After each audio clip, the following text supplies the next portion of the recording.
ഇത്തവണ ഐക്യരാഷ്ട്രസഭയുടെ പൊതുസഭയിൽ മുഴങ്ങിയത് ഗാസയിലെ പലസ്തീനികൾക്ക് വേണ്ടിയുള്ള ശബ്ദമായിരുന്നു.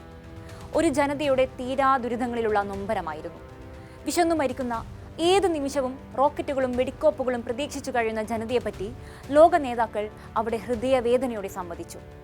ഗാസയിലെ ദുരിതാവസ്ഥയെപ്പറ്റി ലോക നേതാക്കൾ പലരും UN പൊതുസഭയിൽ വാചാലരായിരുന്നു.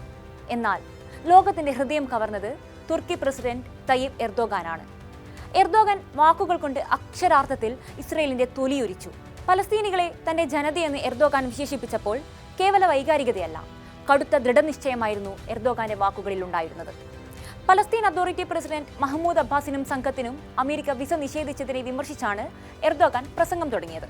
പലസ്തീനെ യൂറോപ്യൻ രാജ്യങ്ങൾ അടക്കമുള്ളവർ അംഗീകരിക്കുന്ന സമയത്താണ് US ഈ തെമ്മാടിത്തരം കാണിച്ചത്. എന്റെ 8.6 കോടി ജനങ്ങൾക്ക് വേണ്ടിയും നിശബ്ദമായി പോയ ഞങ്ങളുടെ പലസ്തീൻ സഹോദരി സഹോദരന്മാർക്ക് വേണ്ടിയുമാണ് ഞാൻ ഇവിടെ നിൽക്കുന്നത്. പലസ്തീൻ രാഷ്ട്രത്തെ അംഗീകരിച്ച എല്ലാ രാജ്യങ്ങളോടും ഞാൻ നന്ദി പറയുന്നു.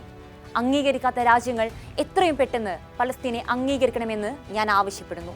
എർദോഗാൻ തുടങ്ങിയത് ഇങ്ങനെയാണ്. വലിയ കടൽക്ഷോഭത്തിന് മുമ്പുണ്ടായ ശാന്തത മാത്രമായിരുന്നു ഈ വാക്കുകൾ. ലോകത്തിന്റെ പല ഭാഗത്തും അശാന്തിയുണ്ട്. എന്നാൽ 700 ദിവസത്തിലധികമായി ഗാസയിൽ നടക്കുന്നത് വംശഹത്യയാണ്. ഇവിടെ നമ്മൾ കൂടിയിരിക്കുമ്പോൾ സംസാരിക്കുമ്പോൾ പോലും ഇസ്രയേൽ ഗാസയിൽ ആക്രമണം അഴിച്ചുവിടുകയാണ്. ഓരോ മണിക്കൂറിലും ഓരോ കുട്ടികളെയാണ് ഇസ്രയേൽ കൊന്നൊടുക്കുന്നത്. ഇവരെല്ലാം മനുഷ്യരാണ്, നിരപരാധികളായ മനുഷ്യർ. എർദോഗാന്റെ വാക്കുകൾ പൊതുസഭയെ പൊള്ളിച്ചു. വാക്കുകളിലൂടെ മാത്രമായിരുന്നില്ല എർദോഗാൻ ഗാസയുടെ ദുരിതം വരച്ചിട്ടത്. ഗാസയിലെ ജനങ്ങൾ അനുഭവിക്കുന്ന നരകയാതനയുടെ നേർചിത്രങ്ങൾ ഉയർത്തിക്കാണിച്ചായിരുന്നു ആ പ്രസംഗം. ഭക്ഷണത്തിന് വേണ്ടി കെഞ്ചുന്ന അമ്മമാർ, സ്ത്രീകൾ, എല്ലുന്തിയ അംഗഭംഗം സംഭവിച്ച കുട്ടികൾ, ചോര വന്ന് വീർത്ത മുഖമുള്ള മനുഷ്യർ, അങ്ങനെ ഗാസയിലെ നൊമ്പര കാഴ്ചകൾ പകർത്തിയ ചിത്രങ്ങൾ എർദോഗാൻ ഉയർത്തിക്കാണിച്ചു. പട്ടിണി കൊണ്ട് ചികിത്സ ലഭിക്കാതെ കുഞ്ഞുങ്ങൾ മരിച്ചു വീഴുന്ന ഈ ലോകത്ത് സമാധാനവും ശാന്തിയും ഉണ്ടാകുമോ എന്ന എർദോഗാന്റെ ചോദ്യത്തിന് മുമ്പിൽ ലോക നേതാക്കൾ ഉത്തരം മുട്ടിയിരിക്കുമെന്ന് തീർച്ച.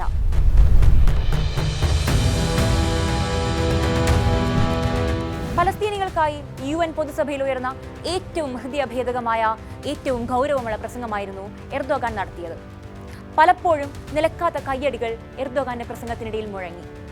ചരിത്രത്തിൽ ഇതുവരെ ഇല്ലാത്ത വിധം പൊതുസഭയിൽ പലസ്തീൻ അനുകൂല വികാരം അലയടിച്ചപ്പോൾ അതിൽ ഏറ്റവും ശ്രദ്ധേയമായി അടയാളപ്പെടുത്തപ്പെട്ടത് എർദോഗാന്റെ വാക്കുകൾ തന്നെയാണ്. 80ാം UN പൊതുസഭയുടെ യോഗം സമാനതകളില്ലാത്ത സവിശേഷതകൾ നിറഞ്ഞതായിരുന്നു.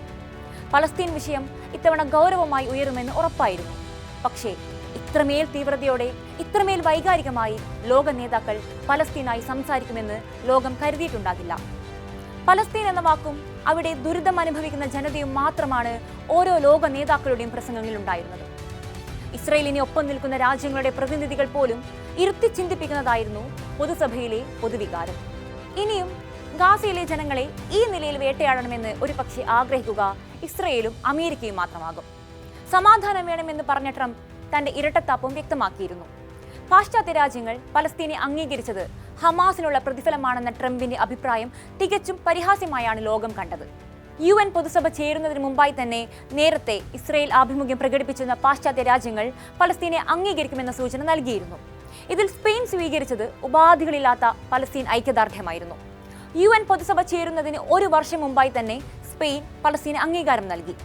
കാനഡ, ഓസ്ട്രേലിയ, ബ്രിട്ടൻ എന്നീ രാജ്യങ്ങൾ പൊതുസഭ ചേരുന്നതിന് മുമ്പായി പലസ്തീനെ അംഗീകരിച്ചു. എന്നാൽ ഫ്രഞ്ച് പ്രസിഡന്റ് ഇമ്മാനുവൽ മക്രോൺ പലസ്തീനെ അംഗീകരിക്കുന്നതായി പ്രഖ്യാപിച്ചത് UN പൊതുസഭയിലായിരുന്നു. എഴുന്നേറ്റ് നിന്ന് കൈയടിച്ചാണ് ഈ തീരുമാനം സ്വീകരിക്കപ്പെട്ടത്.